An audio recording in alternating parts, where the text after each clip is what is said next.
Hello बच्चों, आज की इस वीडियो में हम कक्षा 4 का हिंदी का अर्धवार्षिक परीक्षा का पेपर देखेंगे। इसमें जो पहला प्रश्न है कि गद्यांश को ध्यानपूर्वक पढ़ना है, फिर नीचे हमारे पास कुछ प्रश्न दिए गए हैं, उनके उत्तर बताना है। नर्म का अर्थ होता है सुख, दा का अर्थ होता है देने वाली। नर्मदा नदी का एक और नाम क्या है? रेवा। क्या है? रेवा लिख देंगे इसमें। नर्मदा नदी किस जिले से निकलती है? तो ये अनूपपुर जिले से निकलती है। भारत में नदियों को किसके समान माना गया है? तो भारत में नदियों को माँ के समान माना गया है। रिक्त स्थान देख लिख लेंगे। छठवां जो है, आदरणीय मामा जी सादर अभिवादन, पूजनीय पिताजी सादर चरण स्पर्श। जबलपुर की भूमि उर्वरा है। रानीताल जबलपुर नगर में स्थित है। प्रिय सदैव प्रसन्न रहो। कविता की पंक्ति को पूर्ण करना है। नीचे उतरो मेरे भैया, तुम्हें मिठाई दूंगी, नए खिलौने माखन मिश्री। ये हम देख लेंगे। यह कदम का पेड़ अगर माँ होता यमुना तीरे।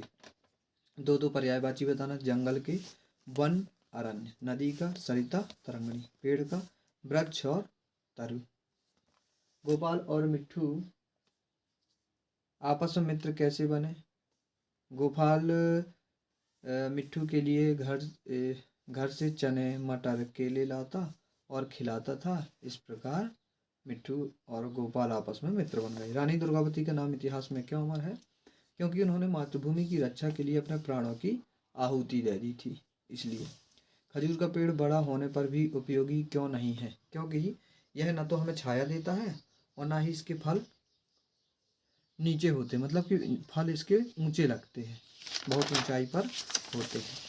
मुहावरों का वाक्यों में प्रयोग करना। जी चुराना, मन न लगना। सबक सिखाना, किसी को सजा देना। मुसीबत गले पड़ना, मुसीबत आना। शब्दों का बहुवचन। नदी नदियाँ, कहानी कहानियाँ, पुस्तक पुस्तकें हो जाएगा। अगला प्रश्न देख लेंगे। विशेषण और सर्वनाम की परिभाषा उदाहरण सहित लिखनी है। तो विशेषण की देख लेंगे।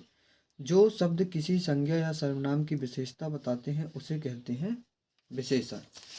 और सर्वनाम की परिभाषा, वाक्य के जिस शब्द का प्रयोग संज्ञा के बदले में होता है उसे सर्वनाम कहते हैं, जैसे सुंदर और सहज।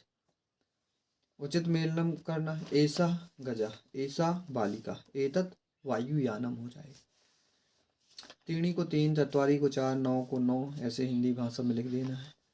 बूढ़े ने ठग पर क्या आरोप लगाया था? तो ये हम देख लेंगे। बसु महोदय के चरित्र की क्या विशेषताएं थी?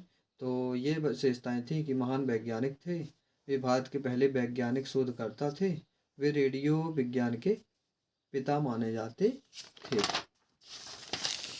दोहे को ध्यानपूर्वक पढ़ना है, फिर इनके उत्तर बताना है। रहमन देख बड़ीन को लगुना दीजिए डारी, जहाँ काम आवे सुई कहाँ करे तलवारी। इस दोहे के पाठ का नाम रहीम के दोहे। इस दोहे के कवि का नाम रहीम। कवि ने किससे देखकर छोटों को न छोड़ने की बात की है? तो बड़ों को देख के, बड़ों को। लघु शब्द का अर्थ छोटा होता है।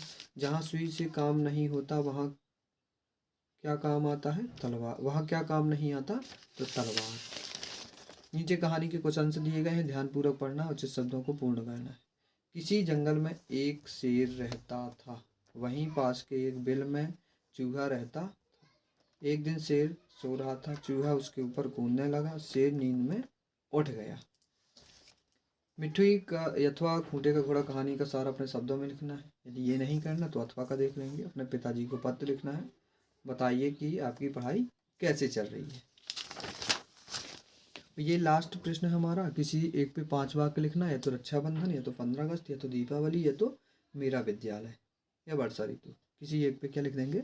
5 वाक्य लिख देंगे।